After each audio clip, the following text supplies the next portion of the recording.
Welcome to The Debate. You know, imagine realizing that the very words you use to motivate your child, perhaps saying something like, "Why can't you be more like your sister?" are actually the exact mechanism destroying their relationship. Yeah, it's a really sobering thought, particularly for anyone who has ever managed, mentored, or, raised a human being. Right. Because we often think we are setting a standard, providing a benchmark for success. But what if that benchmark isn't just ineffective, but actively dismantling the psychological safety required for a child to thrive?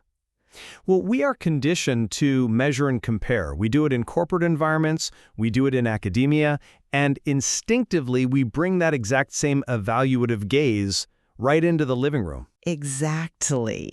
So today, we are analyzing the profound psychological and relational impacts of parental comparison.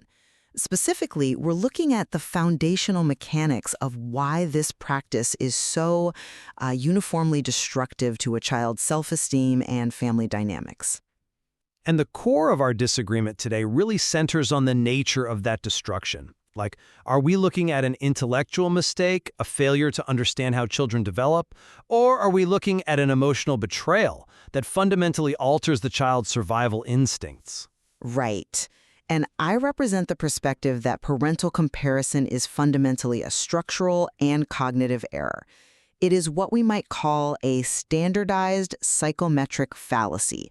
The parent is applying a uniform, rigid, comparative metric to organisms that have highly individualized neurodevelopmental trajectories. And I come at it from a different way. I argue that the primary destructive force isn't a cognitive miscalculation at all. The true danger of comparison lies in how it weaponizes conditional love, replacing emotional safety with paralyzing fear and breeding deep sibling jealousy. Well, let's unpack the structural flaw first, because I honestly believe the emotional fallout you're talking about is entirely downstream of this initial cognitive error. Okay, how so? If you look at the developmental psychology data, there is a foundational reality we just have to accept.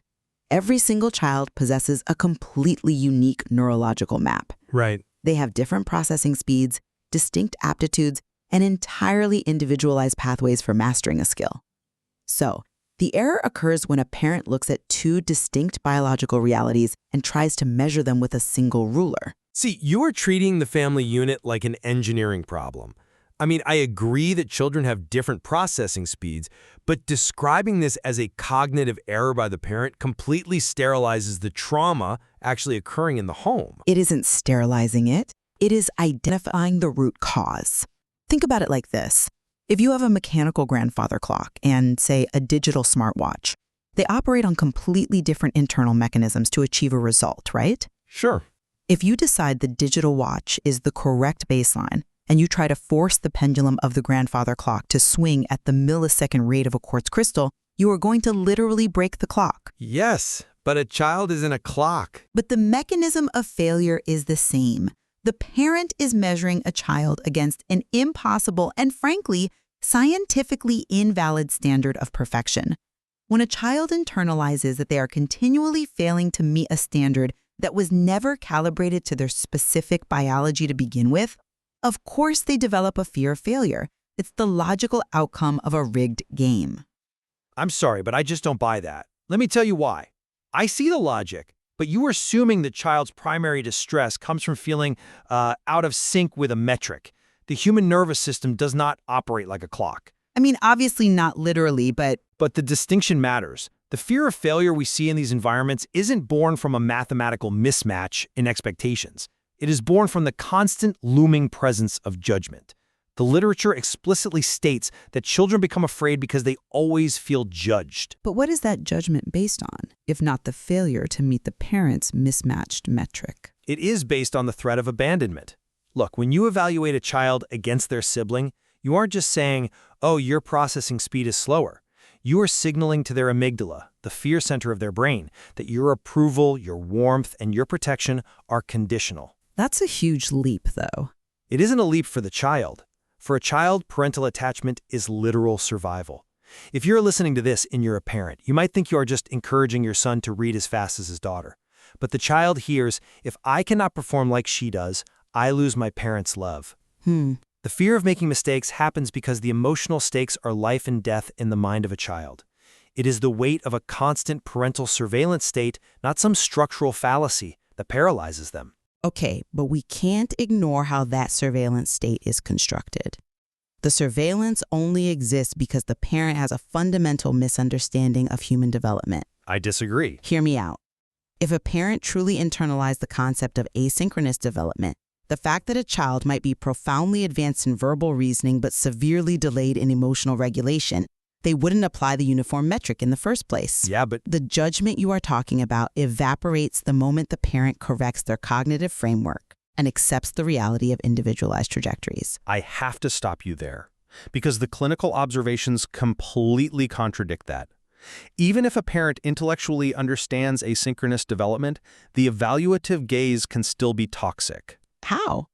If they understand the difference, the judgment is gone. Because let's look at the immediate consequence of this environment on the ecosystem of the home. When you introduce this comparative metric, you don't just alienate the child from the parent, you turn their own brother or sister into a biological competitor. This is where the real devastation happens. Ah, you are referring to the classic dynamic where one sibling becomes insecure while the other becomes arrogant. Precisely. Evolutionary psychologists refer to this through the lens of resource-holding potential. In a family where comparison is the norm, parental affection becomes a scarce resource. You've engineered a zero-sum environment. Right, one wins, one loses. Exactly. If my value in this household is determined by how I stack up against you, then your success is an active existential threat to my emotional survival. The anger and the emotional distance that erupt between siblings aren't just bad behavior, they are defensive mechanisms. That makes sense. One child develops learned helplessness and retreats into insecurity, while the other becomes arrogant, desperately clinging to a fragile superiority that only exists as long as their sibling fails. That is an interesting point, though I would frame it differently. I don't disagree that a zero-sum environment is devastating, but the dynamic you were describing, the insecurity and the arrogance, is entirely avoidable without having to abandon standards altogether. Okay, I'm listening. Those reactions are symptoms of measuring absolute outcomes. If a parent simply shifts their metric from absolute outcomes to individual effort, that entire zero-sum competition dissolves immediately. How does shifting the metric to effort dissolve the competition? They are still in the same house, under the exact same evaluative gaze. Because effort, unlike being the smartest or the fastest, is not a scarce resource. When a parent praises a fixed trait like intelligence or natural athletic ability, they are engaging in an extrinsic motivation loop. Right? There can only be one smartest kid in the room, but effort is an intrinsic, infinitely renewable resource. Both children can demonstrate maximum effort simultaneously without threatening the other's status. I mean, theoretically, yes. One child can be putting immense effort into mastering piano, and the other can be putting immense effort into algebra. If the parent focuses exclusively on each child's individual progress and praises the process rather than the outcome, the structural conditions for arrogance and insecurity vanish. You think it just vanishes? I do. The arrogant child loses their superiority because their natural talent is no longer the currency of the home. Their work ethic is. And the insecure child loses their anxiety because their slower learning speed is no longer penalized. That is a fascinating theoretical model, but it is highly idealized. You are suggesting that if we just adjust the technical parameters of the praise, shifting the dial from perfection to effort, the emotional distance between the siblings will magically close. Well, it changes the incentive structure. But this ignores the reality of what competition actually does to the human psyche. If a parent is still setting up an environment where the children are constantly being evaluated, even if it is an evaluation of their effort, the judgment is still present. Are you suggesting that a parent shouldn't evaluate their child's progress at all? Because that borders on negligence, frankly. No, I'm not saying that. Proper parenting requires observation. It requires what we might call internal comparison, comparing the child of today to the child of yesterday.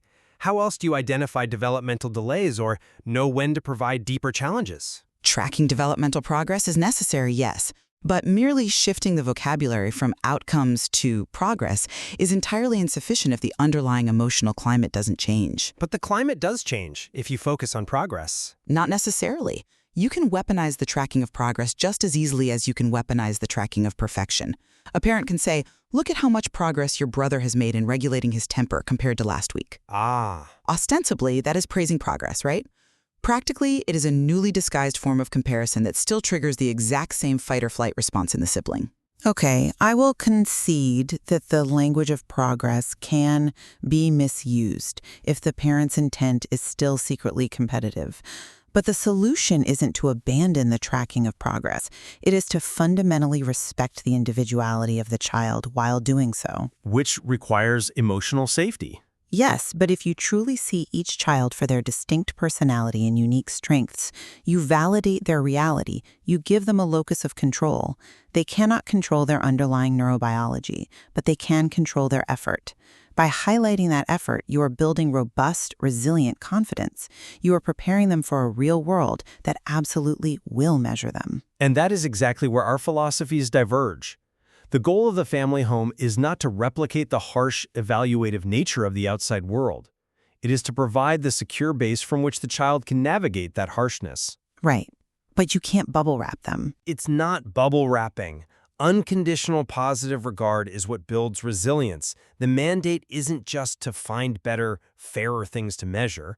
The mandate is to eradicate the evaluative atmosphere entirely when it comes to the child's worth.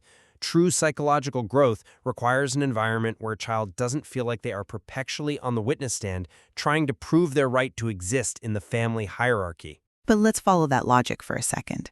If you attempt to entirely insulate a child from any comparative evaluation, you risk leaving them wholly unprepared for objective reality. Children naturally look around. They possess the cognitive awareness to see differences. Of course they do. A brother knows if his sister solves puzzles faster. A sister knows if her brother runs faster. The cognitive awareness of difference is a natural, necessary developmental milestone.